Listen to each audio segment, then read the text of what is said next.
বাবা টলিউডের নামকরা পরিচালক আর মা ইন্ডাস্ট্রির ১ নম্বর নায়িকা। তাদের মেয়ে ছোট থেকে ফ্যাশনিস্তা হবে সেটা আর নতুন করে বলতে হবে না। কথা হচ্ছে রাজ শুভশ্রীর কন্যা ইয়ালিনীকে নিয়ে। জন্মের পর থেকেই শুভশ্রী কন্যা রীতিমতো শিরোনামে, কারণ জন্মের পর তারকা দম্পতি এক রত্তির মুখ প্রকাশ্যে আনেননি। এই বছর ছেলে ইউভানের জন্মদিনে প্রথমবার সামনে আসে ইয়ালিনী। তারপর থেকে সোশ্যাল মিডিয়ায় প্রায়ই ভাইরাল হতে দেখা যায় তার ছবি, ভিডিও। এমনিতে ছোট থেকেই বেশ সেজে গুজে থাকে ইয়ালিনী। এবার মা, বাবা ও ভাইয়ের সঙ্গে সমুদ্রে ঘুরতে গিয়ে ছোট্ট ইয়ালিনীকে দেখা গেল রীতিমতো মা শুভশ্রীকে টেক্কা দিতে। প্রতি বছরই বছর শেষে রাজ শুভশ্রী শহর ছাড়েন। এই বছরও তার ব্যতিক্রম হলো না। শোনা যাচ্ছে রাজ ও শুভশ্রী তাদের 2 সন্তানকে নিয়ে ব্যাংককে গিয়েছেন, আর সেখানে শুভশ্রীকে নয় বরং ছোট্ট ইয়ালিনীকে দেখা গেল বিকিনি পরে সি বিচে খেলা করতে। শুভশ্রী মেয়ের কিছু ছবি শেয়ার করেছেন, যেখানে দেখা গিয়েছে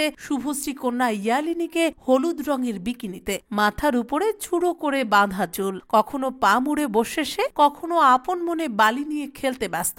দাদা ইউভানের সঙ্গেও খেলছে সে। সারা গায়ে বালি মাখা, সবে দাঁত উঠেছে। আর শুভশ্রী কন্যা সি বিচে বালি নিয়ে খেলা করতে যে খুব ভালোবাসছে তা তার মুখ দেখে স্পষ্ট। দুহাতে বালি তুলতে ব্যস্ত ইয়ালিনী। এই ছবি ও ভিডিও সামনে আসতেই নেটিজেনরা একরত্তিকে আদরে ভরিয়ে দিয়েছেন।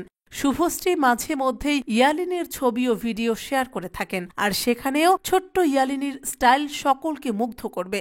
রাজ শুভশ্রী কন্যার চুল বাঁধা থেকে পোশাক সবটাই একেবারে অন্য রকমের। অনেকেই বলছেন ইউভান বাবা রাজের মতো পরিচালনায় আসলেও ইয়ালিনী মায়ের মতোই নায়িকা হবে। বড়দিন উপলক্ষে ইউভান ও ইয়ালিনীর জন্য বাড়িতেই রাজ ও শুভশ্রী ক্রিসমাস সেলিব্রেশনের আয়োজন করেছিলেন। সেখানেও ইয়ালিনীকে লাল রঙের পোশাক ও বড় চশমা খুব মিষ্টি লাগছিল। এখনো ঠিকমতো হাঁটতেও শেখেনি ইয়ালিনী, আর তারই মধ্যে রাজ শুভশ্রী কন্যা রীতিমতো লাইমলাইটে। 30 নভেম্বর ছিল ইয়ালিনীর 1 বছরের জন্মদিন, আর এই দিন রাজ শুভশ্রী তাদের বাড়িতে জগন্নাথ দেবের পুষ্পাভিষেকের আয়োজন করেন। ইসকন থেকে পুরোহিত এসে পুজো করেন তারকা দম্পতির বাড়িতে।